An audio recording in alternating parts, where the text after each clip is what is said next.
السلام علیکم ورحمۃ اللہ وبرکاتہ۔ میں محمد عظمت رضا رضوی نظامی استاد جامعۃ الرضا فاطمۃ الزہرا درجہ رابعہ کے عالمیت کی طالبات سے مخاطب اور شرعی وقایع کا درس دینے جا رہا ہوں۔ درجہ ثانیہ کے رابعہ کے علاوہ میں ان تمام برادران اسلام اور خواتین اسلام سے بھی مخاطب جو بھی اس سبق کو پڑھ رہے ہیں، اللہ پاک آپ سب کو علم نافع عطا فرمائے، آپ کے صدقے مجھ گنہگار کو بھی علم نافع عطا فرمائے، آمین ثم آمین۔ چلیے آج کا سبق پڑھتے ہیں۔ امید کرتا ہوں جو کل آپ نے پڑھا ہے اس کو یاد کر لیا ہے، تو آج کا سبق پڑھتے ہیں۔ اللہ رب محمد صلی اللہ علیہ وسلم نحن عباد محمد صلی اللہ علیہ وسلم اللہم رب اشرح لی صدری ویسر لی امری واحلل عقدۃ من لسانی یفقہوا قولی اللہم افتح علینا حکمتک وانشر علینا رحمتک یا ذا الجلال والاکرام۔ بسم اللہ الرحمن الرحیم۔ وسنۃ للمستيقظ غسل یدیہ الی رسغیہ ثلاثا قبل ادخالہما الاناء۔ هذا الغسل عند بعض المشايخ سنة قبل الاستنجاء وعند البعض بعده وعند البعض قبله وبعد جميعا۔ وكيفية الغسل أنه إذا كان الأناء صغيرا بحيث يمكن رفعه يرفعه بشماله ويصبه على كفه اليمنى ويغسلها ثلاثا ثم يصبه بيمينه على كفه اليسرى كما ذكرنا۔ فرائض غسل سے فارغ ہونے کے بعد اب صاحب شرح وقایع وضو کی سنتوں کو بیان کر رہے ہیں۔ آئیے پہلے ترجمہ سماعت کر لیجئے، اور میں امید کرتا ہوں کہ اگر آپ ترجمہ بھی اچھے سے یاد کر لیں تو مسئلہ حل ہو جائے گا۔ وَسُنَّةٌ لِّلْمُسْتَيْقِظِ غَسْلُ يَدَيْهِ، اور سو کر بیدار ہونے والے کے لیے، مستيقظ سو کر بیدار ہونے والا، تو للمستيقظ سو کر نیند سے بیدار ہونے والے کے لیے سنت ہے۔ غسل یدیہ، اپنے دونوں ہاتھوں کو دھونا، الی رسغیہ، کلائی تک، دونوں اپنے دونوں کلائی تک، ثلاثاً، 3 مرتبہ، قبل ادخالہما الاناء، ان دونوں ہاتھوں کو برتن میں داخل کرنے سے پہلے۔ وَسُنَّةُ لِلْمُسْتَيْقِظِ میں للمستيقظ پر حاشیہ 6 لگایا، جس میں یہ بتایا کہ التقید اتفاقی وَإِلَّا فَالْإِبْتِدَاءُ بِغَسْلِ الْيَدَيْنِ مُطْلَقًا سُنَّةٌ۔ ٹھیک ہے، یہاں جو کہا کہ کوئی سو کر بیدار ہو تو ان کو برتن میں ہاتھ داخل کرنے سے پہلے دونوں ہاتھوں کو کلائی تک دھونا سنت ہے۔ یہ قید اتفاقی ہے، ورنہ آپ بیدار ہیں اور وضو کر رہے ہیں تب بھی آپ کے لیے دونوں ہاتھوں کو کلائی تک دھونا سنت ہے نا۔ یہ خاص تقید اتفاقی ہے، اور یہ اس لیے بیان کیا کہ مصطفیٰ جان رحمت صلی اللہ تعالی علیہ وسلم جب نیند سے بیدار ہوتے اور وضو کا ارادہ فرماتے تو آپ برتن میں ہاتھ داخل کرنے سے پہلے اپنے دونوں ہاتھوں کو دھوتے۔ ٹھیک ہے، یہ کوئی ضروری نہیں کہ کوئی بیدار ہو تو ہی ہاتھ دھوئے، اور اس کے لیے سنت ہے۔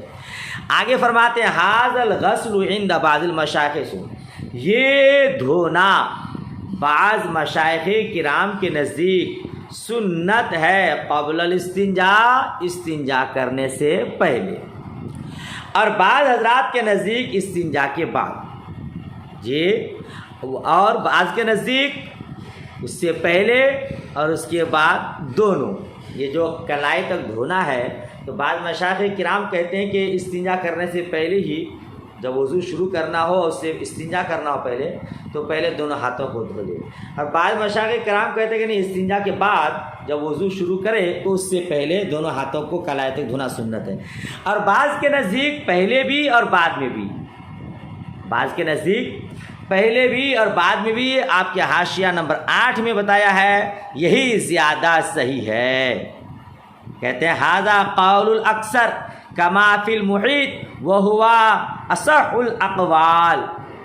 دیکھ رہے ہیں، یہ دیکھیے محیط اکثر کا قول ہے محیط میں، اور یہی تمام قولوں میں زیادہ صحیح ہے، اور یہ کما فی نہر الفائق وغیرہ والاصل فی، یعنی یہ کیوں ہے کہ سونے والا سو کر بیدار ہو، نیند سے بیدار ہو، تو دونوں ہاتھوں کو برتن میں داخل کرنے سے پہلے اور اس کو دھونا سنت ہے، تو اس کی اصل بتاتے والاصل فی ما روی اصحاب السنن وغیرہم فی کیفیت الغسل، نبی بھی صلی اللہ تعالی وسلم، یعنی اس میں ماحصل یہ کہ بتایا کہ مصطفیٰ جان رحمت صلی اللہ تعالی علیہ وسلم اپنے دونوں ہاتھوں کو برتن میں داخل کرنے سے پہلے دھوتے پھر وضو فرماتے، ٹھیک ہے نا؟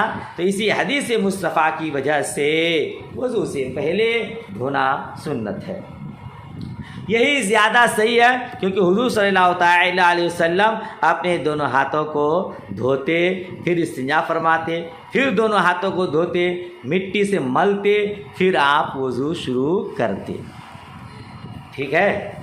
اچھا، وہ کیفیت الغسل، اب دھونے کی کیفیت کیا ہوگی، کس طرح آپ دونوں ہاتھوں کو کلائی تک دھویں گے، وہ طریقہ یہاں بتایا جا رہا ہے، اس کو یاد کر لیجیے۔ وہ کیفیت الغسل، اس کو غسل نہیں بولیے گا، غسل بنا نہانا، سر سے لے کر پاؤں تک پانی بہانا، یہ غسل ہے غین کے زبر کے ساتھ، جس کا معنی ہے دھونا۔ اور دھونے کی کیفیت کہ جب انو اذا کان الاناء صغیرا، جب برتن چھوٹا ہو، بحیث یمکن رفعہ، وہ برتن اتنا چھوٹا ہو، اس طور پر ہو کہ اس کا اٹھانا ممکن ہو، مان لیجیے لوٹا ہے، جگ ہے، مگا ہے، اس سے آپ برتن سے پانی اٹھا سکتے ہیں، تو اگر برتن اتنا چھوٹا ہے کہ اس کو اٹھانا ممکن ہے، یرفعہ بشمالہ، تو اس کو بائیں ہاتھ سے اٹھائے، ویصبہ علی کفہ الیمنی، اور اس کو اپنے داہنے ہتھیلی پر ڈالے۔ پہلے دائنا ہاتھ دھونا سنت ہے، تو بائیں ہاتھ سے آپ اس برتن سے پانی اٹھائیں گے اور دائنے ہاتھ پر پانی ڈال دیں گے، وَيَغْسِلُهَا ثَلَاثًا، اور داہنے ہاتھ کو 3 مرتبہ دھو لیں گے، وَيَغْسِلُهَا ثَلَاثًا، اور اس کو دھوئیں 3 مرتبہ، ثُمَّ يَصُبُّهُ بِيَمِينِهِ عَلَى كَفِّ الْيُسْرَى، پھر اپنے داہنے ہاتھ سے پانی بائیں ہتھیلی پر ڈالے، ثم یصبہ، پھر اس کو ڈالے، کس کو؟ پانی کو، بیمینہ، اپنے داہنے ہاتھ سے، علی کف الیسری، بائیں ہتھیلی پر، کما ذکرنا، جیسا کہ ہم نے بیان کیا کہ جس طرح بائیں ہاتھ سے اٹھا کر کے داہنے ہاتھ پر ڈالیں، اسی طرح داہنے ہاتھ سے اٹھا کر کے بائیں ہتھیلی پر ڈالیں۔ وَإِنْ كَانَ كَبِيرًا بِحَيْثُ لَا يُمْكِنُ رَفْعُهُ، فَإِنْ كَانَ مَعَهُ أَنَاءٌ صَغِيرٌ يَرْفَعُ الْمَاءَ بِهِ وَيَغْسِلُهُمَا كَمَا ذَكَرْنَا، کہتے ہیں اور اگر برتن بڑا ہو، اس طور پر، بحیث، اس طور پر، یعنی اتنا بڑا ہو کہ اس کا اٹھانا ممکن نہ ہو، فَإِنْ كَانَ مَعَهُ، پھر اگر اس کے ساتھ کوئی چھوٹا برتن ہو، مان لیجیے بڑا برتن ہے، اب اس برتن کو ہم اٹھا نہیں سکتے، 500 لیٹر کا یا 100 لیٹر کا ڈبہ ہے، کاربا ہے، اس کو اٹھا کے تو آپ ہاتھ میں پانی ڈال سکتے نہیں، تو اگر اس کے ساتھ کوئی چھوٹا برتن ہے تو اس سے پانی اٹھائے، وَيَغْسِلُهُمَا، اور دونوں ہاتھوں کو دھو لے، جیسا کہ ہم نے بیان کیا، یعنی بائیں ہاتھ سے اٹھا کر کے دائیں ہاتھ کو دھو لے 3 مرتبہ، اور پھر دائیں ہاتھ سے اٹھا کر کے بائیں ہاتھ میں، بھائی 100 لیٹر کا ایک ڈرام ہے، کاربا ہے، جس میں آپ پانی رکھتے ہیں، ٹینکی ہے، اور اس کے ساتھ آپ کے پاس ایک جگ ہے، مگ ہے، ایک برتن ہے، لوٹا ہے، گلاس ہے، کچھ بھی ہے، تو آپ تو ٹینکی سے اس کے ذریعے پانی اٹھا کر کے بائیں ہاتھ سے دائیں ہاتھ میں ڈالیں گے اور دائیں ہاتھ سے بائیں ہاتھ میں ڈالیں گے، دونوں ہاتھوں کو دھو لیں گے۔ وَإِن لَّمْ يَكُن، اور اگر بڑا برتن ہے اور اس کے ساتھ کوئی چھوٹا برتن نہیں ہے، يَدْخُلُ أَصَابِعَ يَدَهُ الْيُسْرَى مَذْمُومَةً، تو کہتے ہیں کہ بائیں ہاتھ کی انگلیوں کو ملا کر برتن میں داخل کیا جائے گا۔ یہ دیکھیے، یہ انگلیوں سے چمچ بنا لیں گے آپ، ہے نا، اس طرح سے انگلیاں اس طرح چمچ بنا لیں گے۔ بڑا برتن ہے، اس کے ساتھ چھوٹا برتن نہیں ہے، تو اس بڑے برتن میں بائیں ہاتھ کی انگلیوں کو مضموم کر کے، ملا کر کے، یعنی چمچی بنا کر کے اس کو آپ برتن میں داخل کریں گے، تو ہتھیلی کو داخل نہیں کریں گے، انگلیوں کو کریں گے، اور اس سے تھوڑا پانی نکال کر کے آپ اپنے داہنے ہاتھ کو دھو لیں گے، اور جب دائیں ہاتھ دھل جائے گا تو پھر دائیں ہاتھ کو آپ داخل کریے اور اس کے ذریعے آپ بائیں ہاتھ پر پانی ڈال دیجیے، ٹھیک ہے نا. اس طرح دونوں ہاتھوں کو دھو لیں گے, دونوں ہاتھ پاک ہو جائے گا. پھر اس کے بعد آپ چاہتے وضو کریے. وہی کہہ رہے ہیں وَإِن لَمْ يَكُنْ, یعنی نیچے لکھا وَإِن لَمْ يَكُنِ الْأَنَاءُ الصَّغِيرُ, یعنی اور اگر چھوٹا برتن نہ ہو تو يَدْخُلُ أَصَابِعَ يَدَهُ الْيُسْرَى مَضْمُومَةً, بائیں ہاتھ کی انگلیوں کو ملا کر برتن میں داخل کیے جائیں. وَلَا يَدْخُلُ الْكَفَّ وَيَصُبُّ الْمَاءَ عَلَيْهِ, وَلَا يَدْخُلُ الْكَفَّ, اور ہتھیلی کو داخل نہ کرے, ہتھیلی کو داخل نہ کرے, انگلیوں کو داخل کرے. وَيَصُبُّ الْمَاءَ عَلَىٰ يَمِينِهِ, اور پانی اپنے دائیں ہاتھ پر ڈالے. جی پہلے بائیں ہاتھ کی انگلیوں کو چمچی بنا کر کے آپ داخل کریں گے, دائیں ہاتھ کو دھوئیں گے. وَيَدْلُقُ الْأَصَابِعَ, اور انگلیوں کو ملیں گے, انگلیوں کو ملیں گے. جیسے کھانا کھا کے آپ کیسے ہاتھ دھوتے ہیں تو انگلیوں کو ملتے ہیں, ایسے انگلیوں کو ملیں گے. ٹھیک ہے نا. وَيَدْلُقُ الْأَصَابِعَ بَعْضُهَا بِبَعْضٍ يَفْعَلُ هَكَذَا ثَلَاثًا, اور بعض انگلیوں کو بعض انگلیوں کے ساتھ ملیں, اسی طرح 3 مرتبہ کریں. اور ترجمہ اگر یدلو کو واحد غائب کا کرے تو انگلیوں بعض انگلیوں کو بعض انگلیوں کے ساتھ ملے گا یا ملے, اور اسی طرح 3 مرتبہ کرے. ثم يدخل يمنعه في الاناء بالغا ما بلغ, پھر اپنے داہنے ہاتھ کو برتن میں داخل کرے جتنا داخل کر سکے. چونکہ بھائی آپ نے بائیں ہاتھ کے سے انگلیوں کے ذریعے چمچی بنا کر داہنے ہاتھ کو دھو لیا تو داہنا ہاتھ آپ کا پاک صاف ہو گیا. اگر کوئی گندگی بھی لگی تھی وہ بھی دور ہو گئی. اب داہنے ہاتھ کو آپ جتنا داخل کرنا چاہیں داخل کیجئے, اور اس سے پانی اٹھا کر کے بائیں ہاتھ کو دھو لیجئے. ٹھیک ہے نا. اچھا یہ بات ہو گئی, اتنا مسئلہ ہو گیا. آگے دیکھیے. وَالنَّهْيُ فِي قَوْلِهِ عَلَيْهِ السَّلَامِ فَلَا يَغْمِسَنَّ يَدَهُ فِي الْأَنَاءِ مَحْمُولٌ عَلَىٰ مَا إِذَا كَانَ الْأَنَاءُ صَغِيرًا أَوْ كَبِيرًا وَمَعَهُ أَنَاءٌ صَغِيرٌ. أَمَّا إِذَا كَانَ الْأَنَاءُ كَبِيرًا وَلَيْسَ مَعَهُ أَنَاءٌ صَغِيرٌ يُحْمَلُ عَلَى الْإِدْخَالِ بِطَرِيقِ الْمُبَالَغَةِ. یہ کیا مطلب؟ ایک اعتراض کا یہ جواب ہے. اعتراض یہ ہے کہ آپ کہتے ہیں کہ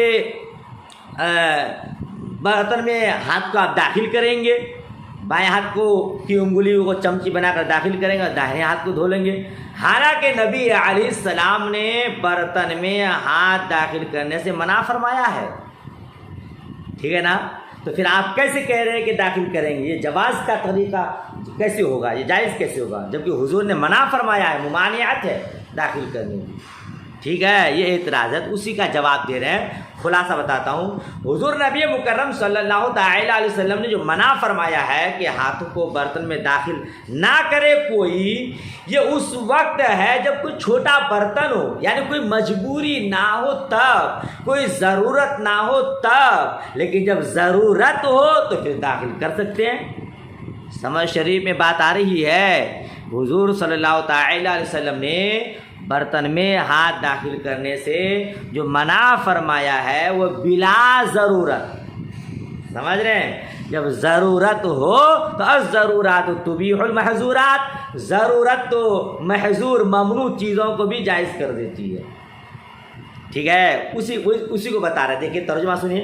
وَالنَّهْيُ فِي قَوْلِهِ عَلَيْهِ السَّلَامِ فَلَا يَغْمِسَنَّ يَدَهُ فِي الْأَنَاءِ مَحْمُولٌ, کہتے ہیں اور نبی علیہ السلام کی قول فَلَا يَغْمِسَنَّ يَدَهُ فِي الْأَنَاءِ کی ممانعت محمول ہے جبکہ برتن چھوٹا ہو, او کبیرن یا برتن بڑا ہو, وَمَعَهُ أَنَاءٌ صَغِيرٌ اور اس کے ساتھ کوئی چھوٹا برتن ہو. سمجھ شریف بات آ رہی ہے. فلا یغمسن یدہ فی الاناء, حضور نے فرمایا کوئی ہرگز برتن میں اپنے ہاتھ کو داخل نہ کرے. تو حضور نے منع فرمایا ہے نا, تو یہ منع فرمانا کب ہے؟ جب چھوٹا برتن ہو. ارے بھائی لوٹا ہے, آپ اس کو اٹھا کر کے تو ہاتھ دھو سکتے ہیں, تو اس میں آپ ہاتھ داخل نہ کیجیے, ہے نا. 5 لیٹر کا کوئی برتن ہے, آپ اس کو اٹھا کر کے اپنے ہاتھ میں پانی ڈال سکتے ہیں, تو آپ اس میں کیوں ہاتھ داخل کریں گے؟ تب منع فرمایا حضور نے. یا یہ کہ 500 لیٹر کا کاربا ہے, ڈرام ہے, ٹینکی ہے, لیکن اس کے ساتھ آپ کے پاس جگ ہے, آپ جگ سے اٹھا کر کے اپنے ہاتھ کو دھو سکتے ہیں, گلاس ہے اس سے دھو سکتے ہیں, تو پھر بھلا کیوں آپ داخل کریں گے؟ تب حضور نے منع فرمایا ہے.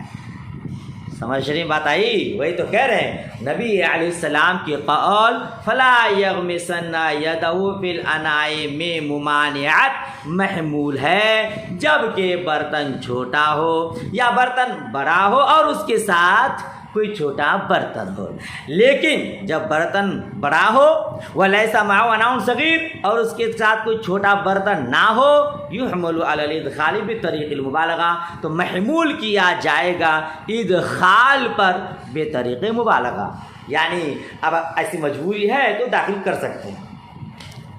اچھا، آپ نے مسئلہ کیا پڑھا؟ جب کوئی سو کر بیدار ہو تو برتن میں ہاتھ داخل کرنے سے پہلے اپنے دونوں ہاتھوں کو کلائی تک دھوئے، 3 مرتبہ، یہ سنت ہے نا؟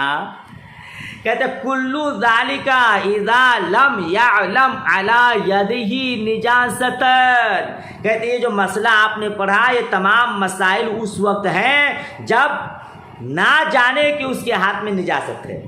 جی آپ سو کر بیدار ہوئے، آپ کو معلوم نہیں ہے کہ میرا ہاتھ گندا ہے یا میرے ہاتھ میں نجاست ہے، کیونکہ سونے والا جب سو جاتا ہے اس کو پتے نہیں چلتا ہے کہ اس کا ہاتھ کہاں سے کہاں جا رہا ہے نا؟ اینا باتت یدو، اس کو معلوم نہیں ہے، لا یدری اینا باتت یدو، اس کو معلوم نہیں کہ اس کا ہاتھ رات کہاں گزارا، کہاں کھجلایا، کہاں پیشاب وغیرہ میں گیا، تو یہ معلوم نہیں ہے کہ ہاتھ میں نجاست ہے، تب سنت ہے۔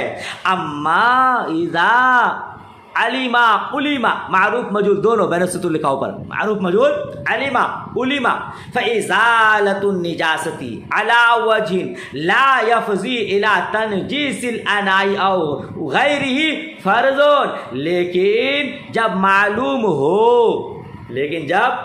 معلوم ہو یعنی آپ کو معلوم ہے کہ میرے ہاتھ میں نجاست ہے، رات کو آپ نے اپنی بچہ کی چڈی بدلا ہے، اس کا کپڑا بدلا ہے، اس نے رات کو پیشاب کر دیا تھا اور آپ نے وہ سب چینج کیا ہے، بدلا ہے، تو ضرور آپ کے ہاتھ میں پیشاب لگا ہے۔ جی نیند کی حالت میں ہے، آپ کے بچہ نے بستر ہی پہ پائخانہ کر دیا اور آپ نے نیند خراب نہ کرنے کے لیے نیند ہی کی حالت میں ویسے آپ نے اس کا کپڑا بدل دیا، ظاہر سی بات ہے آپ کے ہاتھ میں ناپاکی لگی ہے۔ اب اٹھنے کے بعد جب آپ وضو کریں گے تو اب آپ کے ہاتھوں کا دھونا سنت نہیں فرض، وہی کہہ رہے دیکھیے، وہ بھی اس طرح آپ پاک کریں گے اپنے ہاتھ کو کہ برتن میں ناپاکی نہ جائے، ٹھیک ہے؟ دیکھیے اما اذا علم علما، لیکن جب معلوم ہو کیا چیز نجاست ہے تو نجاست کا اس طور پر ازالہ کرنا، دور کرنا فرض ہے، لا یفضی الی تنجیس الاناء، کہ برتن کی میں ناپاکی نہ جائے، او غیرہ یا برتن کے علاوہ میں، ہے نا؟ تو برتن وغیرہ میں ناپاکی نہ جائے، اس طرح ہاتھ کا دھونا فرض ہے۔ تو جب نجاست معلوم نہ ہو کہ میرے ہاتھ میں نجاست ہے تو اس حالت میں دونوں ہاتھوں کو برتن میں داخل کرنے سے پہلے کلائی تک دھونا سنت ہے، لیکن جب آپ کو معلوم ہے اور یقین ہے کہ میں نے رات کو ایسا کیا ہے، بچے کی چڈی بدلا ہے، کپڑا بدلا ہے، میرے ہاتھ میں ناپاکی یعنی پیشاب وغیرہ لگا ہے، تب جا کر کے صاف کرنا، دھونا برتن میں داخل کرنے سے پہلے فرض ہے۔ چلیے آج یہیں تک، امید کرتا ہوں آپ کو سمجھ میں آ گیا ہوگا، اور اس کو خالی سننا یا دیکھنا نہیں ہے، آپ لوگوں کو یاد کرنا ہے۔ ابھی جلدی میں انشاءاللہ سیمائی کا ٹیسٹ امتحان بھی ہو جائے گا، تو روزانہ تمام حضرات، تمام اساتذہ ذوی الاحترام کے اسباق کو آپ یاد کرنے کی کوشش کریں۔ چلیے دعائے خیر میں یاد، اللہ حافظ، خدا حافظ۔